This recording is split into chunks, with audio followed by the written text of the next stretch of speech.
Bonsoir, chers panélistes et chers congressistes. Le thème que je vais vous présenter cet après-midi porte sur l'embolie pulmonaire, stratégie diagnostique et thérapeutique. Et pour cela, nous allons adopter le plan suivant. Nous allons commencer par une introduction. Nous allons parler du diagnostic positif, du diagnostic différentiel, du diagnostic étiologique, du traitement et nous allons terminer par une conclusion. Donc, en guise d'introduction, nous allons dire que l'embolie pulmonaire est une urgence médicale en rapport avec l'oblitération le plus souvent brutale du tronc ou d'une branche de l'artère pulmonaire par un corps étranger circulant, le plus souvent d'origine fibrino-cryorique. Il faut dire que nous avons également des emboles qui peuvent être d'origine graisseuse ou bien d'origine amniotique.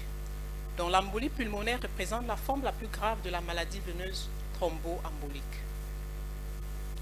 En termes d'épidémiologie, nous allons dire que cette pathologie est une urgence diagnostique et thérapeutique dans le sens où, dans la forme sévère, si le diagnostic n'est pas déterminé à temps, le pronostic vital du malade est engagé. Donc il faut diagnostiquer rapidement les malades et le protocole thérapeutique doit être mis en marche aussi rapidement. La complication redoutable, c'est une complication redoutable des cardiopathies rhumatismales, étant donné que c'est une comorbidité assez importante en ce qui concerne l'embolie pulmonaire.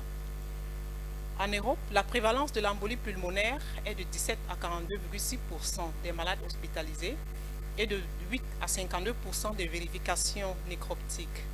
Elle représente environ 100 décès par an en France, 100 000 décès par an en France. En Afrique, les données restent encore difficiles à obtenir et la prévalence est en général sous-estimée, étant donné que plusieurs malades n'arrivent pas à réaliser les bilans. Donc, au Togo, la prévalence est de 3,1%. Au Cameroun, à l'hôpital général de Douala, on avait obtenu une prévalence de 4,4 cas à 10 000, par 1000 patients en ce qui concerne la maladie thrombose veineuse embolique en général. Par un mot sur la physiopathologie, en ce qui concerne la physiopathologie des maladies thromboemboliques, parlant de l'embolie pulmonaire, il faut dire que 3 facteurs interviennent dans la formation du thrombus, dont on appelle la triade de Virchow. Donc, il s'agit de la stase, le plus souvent une stase veineuse, une lésion endothéliale et les modifications de l'hémostase. Et ceci va aboutir progressivement à la formation des thrombus qui proviennent en général des membres inférieurs et des veines du pelvis. Donc le thrombus va migrer jusqu'au niveau des artères pulmonaires et ceci va obstruer une branche ou les branches des artères pulmonaires, entraînant donc une embolie pulmonaire.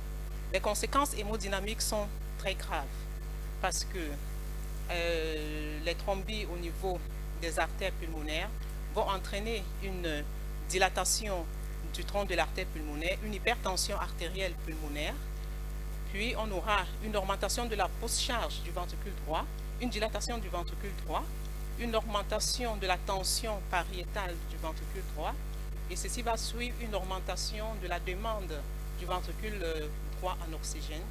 On aura par la suite une diminution de la contractilité du ventricule droit, une diminution de la précharge au niveau du ventricule gauche, une diminution du débit cardiaque, une diminution de la tension artérielle et cela va conduire après à une diminution de la fourniture d'oxygène au niveau du ventricule droit.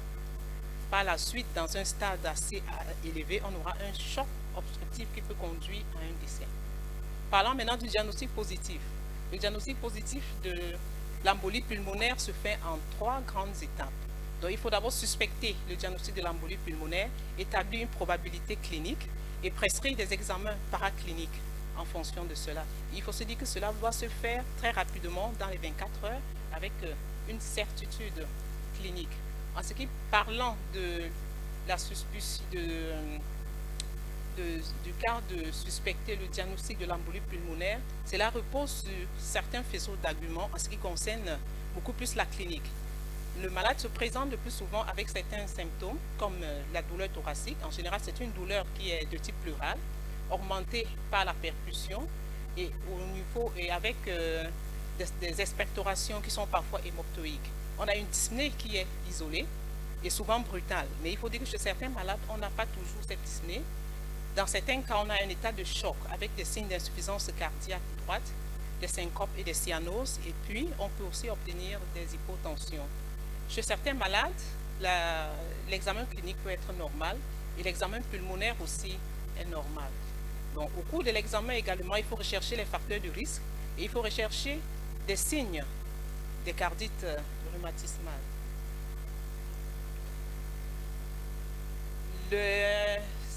Cette diapositive nous permet de mettre en évidence l'embolie pulmonaire suspectée avec une instabilité hémodynamique. Qu'est-ce que nous allons rechercher sur le plan clinique en ce qui concerne l'instabilité hémodynamique? Le malade peut présenter un arrêt cardiaque et on peut avoir un état de choc obstructif avec des signes de mauvaise tolérance comme une cyanose, comme une obnubilation, une chute de la tension artérielle et puis une hypotension artérielle qui persiste. Il faut dire qu'en ce qui concerne les recommandations, lorsqu'on a un malade qui arrive aux urgences avec une suspicion d'embolie pulmonaire et une instabilité hémodynamique, on propose que l'échographie doit se faire dans les plus brefs délais, donc le plus rapidement possible, et que si l'échographie ne peut pas être faite, on va directement demander un angioscanner thoracique. Et lorsque le diagnostic d'embolie pulmonaire est posé avec une instabilité hémodynamique, on peut se permettre de faire une prescription d'une injection d'héparine non fractionnée au malade pour gagner en temps. Il faut dire que les signes cliniques que nous avons cités tantôt ne sont toujours pas constants. Par exemple, dans une étude, dans un cohorte de patients d'environ 1880 patients où le diagnostic d'embolie pulmonaire a été confirmé, 50% seulement ont présenté de la dyspnée et l'hémoptysie qu'on recherche le plus souvent était seulement de 8%. Donc, le diagnostic, le tableau est parfois frustre. Parlant maintenant de la probabilité clinique, il est assez important de faire une probabilité clinique, de stratifier une probabilité clinique pour étayer le diagnostic de l'embolie pulmonaire. Et il faut se dire que cette probabilité clinique se fait chez un malade qui est en absence d'instabilité hémodynamique, c'est-à-dire un malade qui n'est pas en état de choc. Et cela se fait sur deux moyens. Donc, on a le score de Wells et le score de Genève. Donc, en ce qui concerne le score de Wells, donc, on a certains critères que nous allons rechercher. En l'occurrence, les antécédents de maladies thromboemboliques, une fréquence cardiaque comprise entre 75 et 94 est cotée à 1. Une fréquence cardiaque supérieure ou égale à 95 est cotée à 2. Un malade qui présente l'hémoptysie, c'est coté à 1. Un malade qui a un cancer un peu plus vite, s'il vous plaît. Un cancer évolutif, c'est coté à 1. Et à la fin, on va faire une somme. Dans la version simplifiée, la probabilité, elle est basse si on est entre 0 et 1. La probabilité, elle est intermédiaire lorsqu'elle est entre 2 et 4. Et elle est haute lorsque on a une probabilité, et lorsque l'ensemble est supérieur à 5.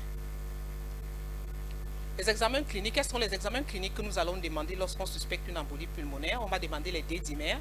Il faut dire que les D-dimères doivent être supérieurs à 5000 microgrammes par litre. C'est un sujet qui a 50 ans. Et maintenant, c'est un sujet qui a plus de 50 ans. On va réajuster. Donc, c'est égal H fois 10 qui donne la valeur des D-dimères. Et il faut dire, c'est important de dire que lorsque la probabilité clinique est faible ou intermédiaire, réaliser un dosage des D-dimères afin d'exclure l'hypothèse d'une embolie pulmonaire sans réaliser d'imagerie diagnostique lorsque le résultat est négatif. Et on dit également que le dosage des D-dimères n'est pas recommandé chez des patients qui ont une probabilité clinique élevée, puisqu'un résultat normal n'exclut pas le diagnostic d'embolie pulmonaire. Les examens morphologiques comme l'angioscanner thoracique est l'examen de prédilection pour confirmer le diagnostic de l'embolie pulmonaire qui va nous montrer des thrombis au niveau des branches de l'artère pulmonaire. L'échographie Doppler des membres inférieurs est également demandée. En ce qui concerne l'échographie cardiaque a sa place parce que cette échographie cardiaque nous permet d'apprécier le ventricule droit. Le ventricule droit en général est dilaté. On a un septum qui est paradoxal et dans certains cas, on peut visualiser des thrombis au niveau du ventricule droit. Et on permet également d'apprécier la fonction du ventricule droit par la TAPS, qui normalement doit être supérieure à 16 mm de mercure. L'électrocardiogramme est l'examen de débrouillage qui permet de montrer certains signes. Donc lorsqu'on a un aspect, on dit S1Q3T3, c'est-à-dire des ondes T qui sont négatives en D1 et en D3 et des ondes T négatives en V1, V2, V3. Dans ce contexte ce contexte clinique, on peut poser le diagnostic de l'embolie pulmonaire. Donc d'autres examens peuvent être demandés pour débuter le traitement. Donc cet algorithme nous montre un peu comment prendre en charge ce malade chez qui on suspecte une embolie pulmonaire avec instabilité dynamique. Donc, chez un patient avec instabilité hémodynamique, l'échographie transthoracique doit être réalisée au lit du malade avec analyse de la fonction du ventricule droit. Si il y a une anomalie, il faut faire un angioscanner. Et si l'angioscanner est positif, il faut démarrer aussitôt le traitement. Vous avez encore moins de 2 minutes. Bon, là, je vais continuer avec l'évaluation pronostique qui est assez importante chez les malades qui souffrent de l'embolie pulmonaire, dont l'index de sévérité est évalué.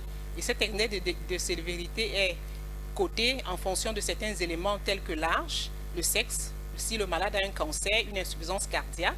Et maintenant, le total de ces éléments, si on a 0 point, c'est-à-dire le taux de décès est inférieur à 1%, et si on a plus d'un point ou on a un point, le taux de décès à 30 jours est de 10%.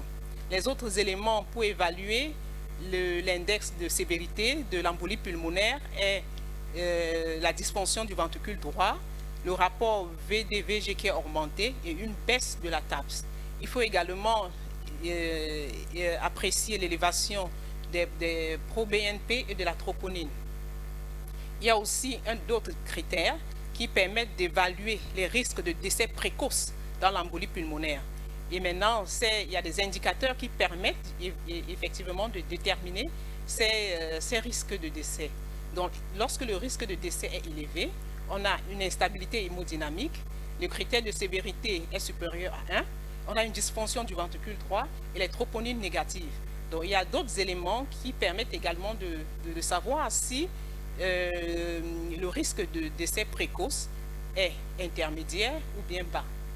Donc, nous allons passer au diagnostic étiologique. Donc, nous avons plusieurs facteurs étiologiques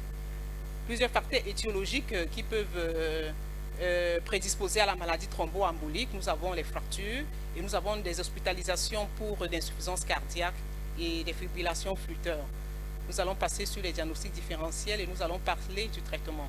Donc, le principe de l'embolie pulmonaire, c'est une pathologie urgente. La thérapie doit être également urgente. Le traitement repose sur une anticoagulation à dose efficace. Et l'anticoagulation doit être efficace, mais il faut penser au risque hémorragique. Et il faut peser un peu le pour et le contre en ce qui concerne le risque hémorragique. Nous avons plusieurs médicaments que nous utilisons pour traiter les embolies pulmonaires, en l'occurrence des anticoagulants. Nous avons des antiléparines de bas poids moléculaire, l'héparine non fractionnée. Et à côté de ça, nous avons un relais précoce par les antivitamines K. De l'autre côté, nous avons également des anticoagulants oraux directs qu'on peut utiliser pour la prise en charge. Et les antivitamines K avec pour chef de ligne la warfarine qui est recommandée, mais dans notre contexte, nous avons beaucoup plus la cénocomarol et le fluandide qui sont disponibles dans nos pharmacies. Nous avons aussi le traitement fibrinolytique et il faut penser aux contre-indications absolues parce qu'il y a certains malades tels que ceux qui ont présenté des AVC hémorragiques ou des AVC ischémiques dans les 6 mois, ils ne sont pas éligibles. Et nous avons d'autres médicaments qu'on peut proposer pour le traitement de l'embolie pulmonaire. Maintenant, en ce qui concerne l'embolie pulmonaire aiguë à haut risque, c'est une urgence thérapeutique dont le malade doit être hospitalisé en réanimation. Une anticoagulation curative doit être réalisée avec l'héparine non fractionnée en intraveineuse, une thrombolyse d'emblée et une embolectomie en cas d'échec ou de contre-indication à la thrombolyse, dont les autres mesures doivent être associées telles que l'oxygénothérapie et un repos strict. Maintenant, en ce qui concerne l'embolie pulmonaire aiguë à risque intermédiaire haut, c'est également une urgence thérapeutique. L'hospitalisation maintenant doit se faire en unité de soins intensifs. L'anticoagulation doit beaucoup plus utiliser l'héparine de bas poids moléculaire et cela pendant 48 à 72 heures avec un relais précoce avec les antivitamines K. Il faut dire à ce stade-ci, les anticoagulants oraux directs ne sont pas utilisés aussi rapidement. Il faut attendre que l'état hémodynamique soit contrôlé. Donc la thrombolyse peut être faite en deuxième intention si l'évolution du malade ne se fait vers un état de choc. Maintenant, en ce qui concerne l'embolie pulmonaire aiguë à risque intermédiaire bas, l'hospitalisation elle est courte, inférieure à 24 heures, et l'anticoagulation curative doit se faire avec des anticoagulants oraux directs ou bien l'héparine à bas poids moléculaire. Le lever également doit être précoce. Donc, en ce qui concerne l'embolie pulmonaire et le cancer, il faut dire que les patients qui souffrent de cancer, les anticoagulants oraux directs sont prescrits, mais sauf dans les cas de cancer qui touchent la sphère gastro-intestinale. Chez la femme enceinte, nous allons, l'anticoagulant qu'on utilise le plus, c'est l'héparine de bas poids moléculaire. Et les examens qu'il faut réaliser, en général, c'est une radiographie et éviter les examens invasifs. Maintenant, parlant de la surveillance du traitement, c'est un élément très capital. Donc, nous allons, les paramètres hémodynamiques doivent être respectés, doivent être surveillés. Et nous allons surveiller le TPINR et avoir un INR cible autour de 2 et 3. Dans la durée du traitement, en général, dans l'embolie pulmonaire, le traitement chez des malades qui ont un facteur de risque assez faible, la durée de traitement est de 3 mois. Et ceux qui ont d'autres facteurs de risque, on peut continuer le traitement entre 3 et 6 mois. Maintenant, chez les patients qui ont le syndrome des anticorps antiphospholipides, le traitement doit se faire au long cours. En conclusion. Bon. Donc, en guise de conclusion, on dirait que l'embolie pulmonaire est une pathologie grave, de diagnostic parfois difficile. La connaissance des facteurs étiologiques et des signes cliniques constitue une étape fondamentale pour établir un diagnostic précoce. L'utilisation des algorithmes diagnostiques recommandés et validés permettent une évaluation classique et de la probabilité clinique. L'avènement de l'angioscan thoracique facilite sa confirmation diagnostique et permet d'instaurer un traitement approprié. L'évolution en général est favorable avec une prise en charge précoce et adéquate, mais le taux de mortalité reste élevé dans les formes sévères. La prévention reste l'arme efficace dans la stratégie de prise en charge, dont l'utilisation des anticoagulants oraux directs a été validée et semble présenter un rapport efficacité-sécurité favorable. Je vous remercie.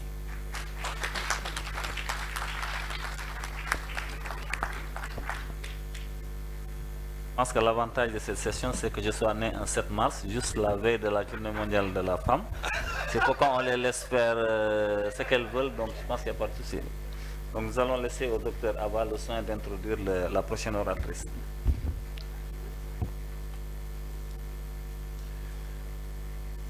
Merci beaucoup pour ça.